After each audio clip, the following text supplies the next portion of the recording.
Si vous êtes comme nous, vous en avez sûrement un peu marre des suites, des remakes et des reboots qui ne s'arrêtent pas. Ça tombe bien parce que 28 ans plus tard, qui est la suite de 28 jours plus tard et 28 semaines plus tard, donne un peu le mode d'emploi du piratage. Comment faire une suite qui ressemble à un joli doigt d'honneur aux franchises? C'est une excellente question et ce film d'horreur y répond avec un petit quelque chose de punk et kamikaze qui mérite qu'on en parle.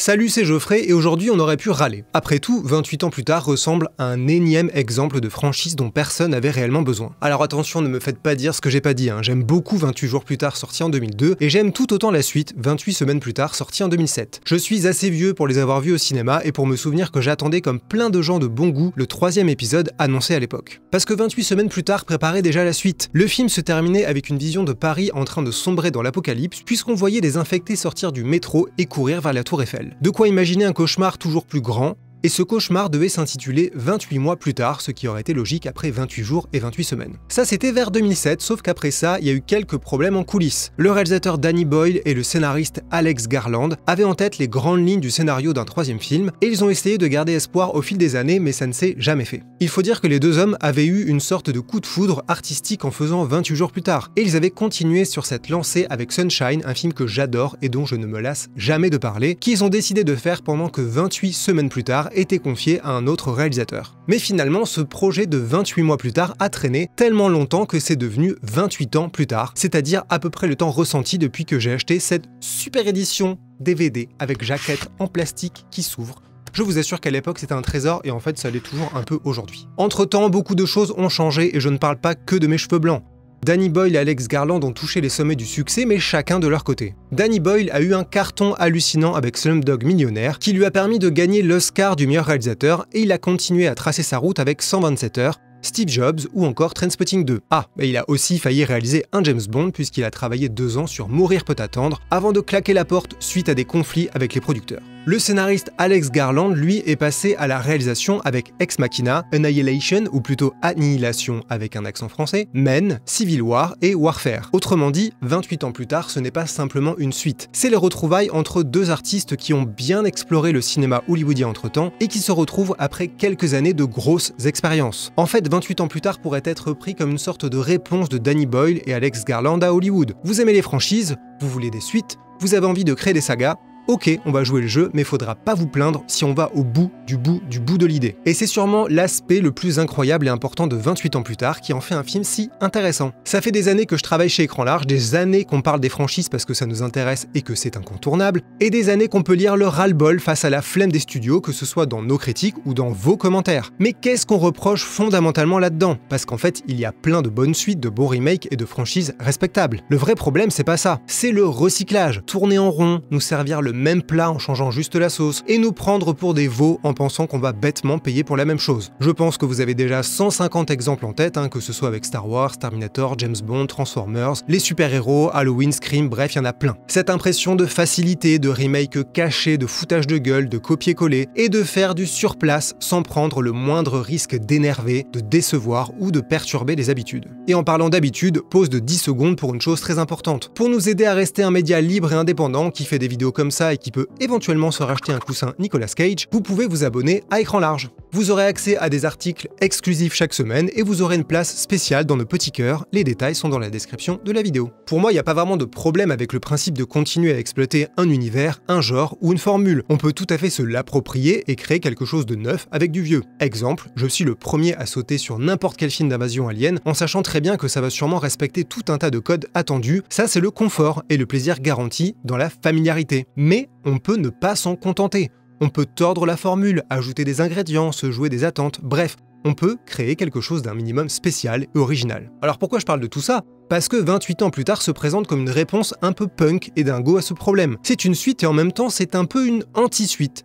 Parce que le film ose aller là où personne ne pensait qu'il irait. Pourtant, ça aurait été simple de servir la même soupe sanguinolente et marcher dans les pas des deux précédents. Dans 28 jours plus tard, on suivait un homme qui se réveillait d'un coma à Londres et découvrait que le pays était envahi de gens transformés en créatures enragées à cause d'un horrible virus avec comme cerise sur le gâteau des soldats devenus encore pires que les infectés. Dans 28 semaines plus tard, l'épidémie était censée être terminée au Royaume-Uni avec une zone sécurisée pour commencer la reconstruction et le nettoyage, mais évidemment, ça partait vite en vrille, notamment parce qu'il y avait des porteurs sains à à partir de là. Et puisque la fin montrait le début d'épidémie à Paris, ça aurait été simple de continuer l'histoire en changeant simplement de décor pour raconter une autre version du même cauchemar. Je peux vous garantir que ce n'est pas du tout l'objectif de 28 ans plus tard. Ça part d'une situation initiale basique avec une petite communauté qui vit à l'abri et des gens qui s'aventurent sur le continent au milieu des infectés, mais l'histoire va dans des directions assez inattendues, disons. Si on part du principe que les franchises, c'est le business du confort, de la satisfaction simple et immédiate, alors 28 ans plus tard est le contraire de ça. Le film vous veut du mal, mais pour les meilleures raisons. Il semble avoir été conçu pour vous mettre mal à l'aise, vous étonner, vous perdre, vous faire rigoler, vous dégoûter, vous faire halluciner, bref, vous faire ressentir tout un tas de choses qui sont loin du programme habituel de la suite, bien propre et bien carré qu'on peut consommer sans réfléchir. Et c'est presque le troll ultime puisque 28 ans plus tard n'est pas juste le troisième volet de cette saga, c'est carrément le premier d'une nouvelle trilogie.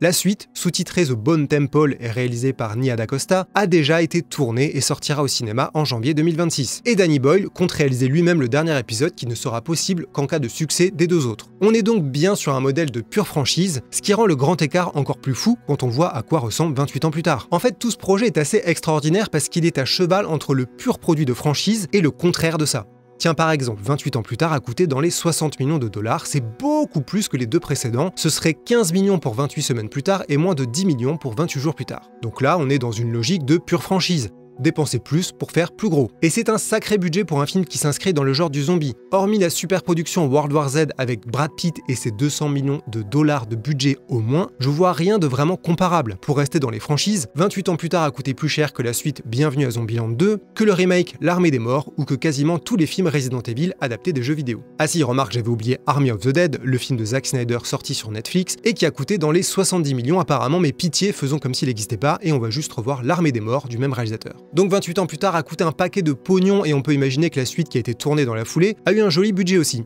Pourtant, le film a été tourné en partie à l'iPhone.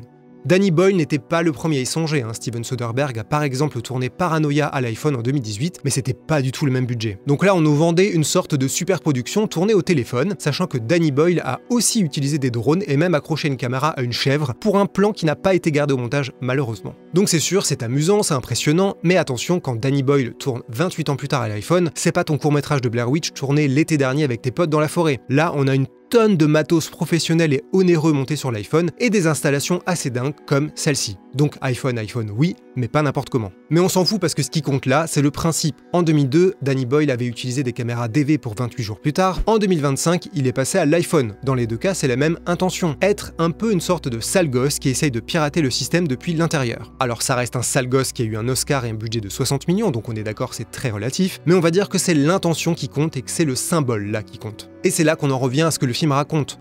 On sait que sur Sunshine, qui, je vous le rappelle, est un film grandiose avec une BO absolument fantastique, le réalisateur Danny Boyle et le scénariste Alex Garland s'étaient un peu embrouillés à cause de leur désaccord sur le scénario parce qu'ils n'étaient pas d'accord sur l'objectif. Danny Boyle voulait en gros une note d'espoir, alors que pour Alex Garland, il n'en avait pas. Une dizaine d'années après, les deux hommes se sont retrouvés et j'ai l'impression que 28 ans plus tard, est un peu leur bébé difforme parfait. On se retrouve face à une espèce de noirceur et de nihilisme, empreint d'une certaine douceur fiévreuse et presque délirante. C'est tellement la fin du monde que les infectés ont muté et que le territoire leur appartient, et en même temps, le reste de la planète continue de tourner presque normalement, c'est un peu le Brexit ultime en fait. Et un peu comme avec ce jeune héros de 12 ans confronté à la réalité du monde, on a un film qui alterne entre des pics d'ultra-violence et des moments de candeur inattendus. C'est très sanglant et en même temps il y a quelque chose de très doux et très pur. C'est sûrement l'aspect le plus vertigineux du film. Dans un monde où la vie peut basculer en un instant à cause de ce virus, le rapport à la mort a complètement changé. On a l'impression d'être à ce moment où l'espèce humaine est en train d'oublier et de s'éteindre pour renaître autrement sur les milliers de cadavres qui ont complètement changé les règles du jeu. Vous allez peut-être trouver que 28 ans plus tard va trop loin, que ça part dans tous les sens,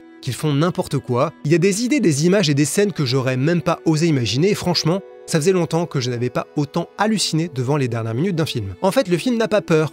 Ni de dégoûter, ni de surprendre, ni de déranger, ni de faire peur, et encore moins de mélanger tout ça pour qu'on se dise « mais qu'est-ce que c'est que ce bordel ?» Et ça, ça fait du bien parce que c'est un peu ça, je pense, le problème fondamental des franchises qui s'écroulent. Tout le monde a peur de déranger les fans, de provoquer des réactions trop violentes, de ne pas donner ce pourquoi on pensait avoir payé. Et quand on a peur, en fait on n'ose plus rien, on se retranche dans les zones de confort, quitte à transformer le cinéma en musée interactif. En sortant de la projection presse de 28 ans plus tard avec Mathieu, on s'est dit ok, plein de gens vont probablement détester ce film, ça va faire l'objet de nombreuses moqueries et parodies, c'est sûr, Mais est-ce que c'est pas une bonne chose? Quand on voit l'indifférence polie qu'on ressent autour de quantité de blockbusters qui s'enchaînent, le nombre de fois où dans l'équipe on se dit ok ça va, c'était pas si horrible, cette fois j'ai pas eu envie de me jeter par la fenêtre dans un bain d'acide, quand on voit le nombre de fois où on lit dans les commentaires des choses comme oh ça va, j'ai pas passé un mauvais moment, j'ai pas perdu le goût de vivre en regardant ça, quand on voit à quel point on se retrouve parfois à rabaisser les critères d'appréciation par rapport à l'absence d'émotions négatives, plutôt qu'à la présence d'émotions positives, je me dis que 28 ans plus tard a réussi un petit exploit à son niveau. Leur petit acte de résistance, c'est d'avoir résisté aux facilités et d'avoir décidé de nous secouer la tronche et les tripes,